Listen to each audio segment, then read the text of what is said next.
AC/DC does the same thing over and over and over and over again, and yet they're completely successful. They're good to listen to, and they're a joy to dance to. Then Roland Emmerich must be the AC/DC of directing. He uses the same premise over and over and over and over again, and yet being critically bashed, but ultimately successful. 2012 is basically the same plot as any of his other disaster films. Ultimately, disaster is gonna strike on the world, like that other movie he did, and people do their best to survive in the most improbable ways. John Cusack stars here as a writer, who still loves his ex-wife, but at the same time has to fight off disaster and self-destruction. Okay, I'm willing to actually enjoy this character if I hadn't seen this in another movie.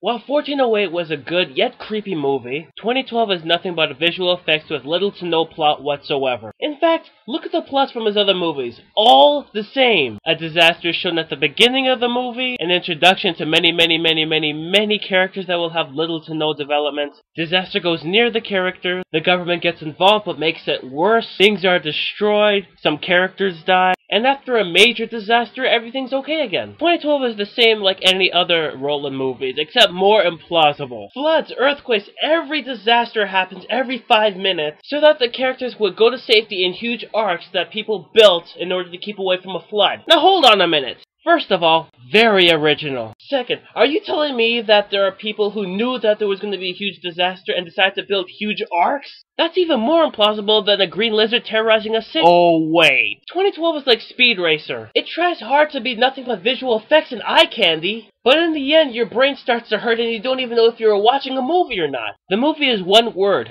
Improbable. I'd like to see this movie in the year 2013 and laugh in the movie's face. Roland Emmerich is like the over-exaggerated Al Gore. He just tries to show what the world will be like during a disaster, but he never knows what humans could do about it. His movies are like Fox News. Over-exaggerated, full of holes, and absolutely no intelligence whatsoever. Maybe he should be less like AC/DC and more like Red Hot Chili Peppers. Do something different every time you have a new project, instead of doing the same thing over and over and over again like you're never gonna grow up. Watching 2012 is like masturbating to a wall while listening to Barney the Dinosaur. You don't know why you did it, you'll forget about it later and it'll still be in the back of your mind, until that one day you remember and you ask yourself, why? This movie is like finding hair in your food, but you look at it, shrug, and eat it anyway. You know it's gonna be bad, but you have to see it to see how it turns out. The director says that 2012 will be his last disaster movie, but that's as improbable as the Black Eyed Peas having a career again. Or UV Bull directing Pauly Shore in an Academy Award movie.